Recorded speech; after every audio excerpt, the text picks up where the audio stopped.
puting-puti sa loob ng lambat natin guys, yung grasya. Sana ito nang hinahanap namin na pupuno sa kakulangan ng aming bodega para mapuno na kami guys, makatabi na kami. Ayan.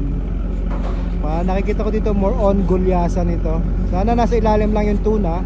Kasi ang inariyahan kanina guys ay tuna. Pero ngayon nasa loob ng lambat natin nagpapakita ay mga gulyasan. So yan usually guys ang nangyayari pagka nasa ilalim yung ibang grupo na hindi natin nakikita visually. So sana nandyan lang din pati tuna. Yan, naka-area kami guys ngayon. Nagpa-power block na kami.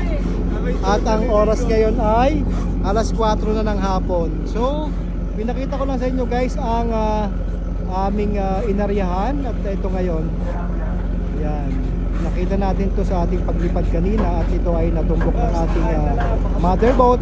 Kaya ngayon naaryahan ito. Thank you Lord for this blessing. Sana makuha ito ng maayos at matapos kami ng maayos guys. Ayan. Dito pa rin po kami sa Pacific Ocean, Papua New Guinea guys. Ayan, lumubog na siya. Thank you guys for watching. Kung gusto niyo pong mapanood ang aking mga full videos ng ating mga aryahan, liparan, paghahanap ng isda at maraming sandamakmak na isda, ito po ay mapapanood nyo sa aking YouTube channel, Simangisda_Capnilo, all capital letters lamang po. Subscribe na po mga kasimangisda. Shoutout po sa ating 600 plus na po, 600,000 plus na followers.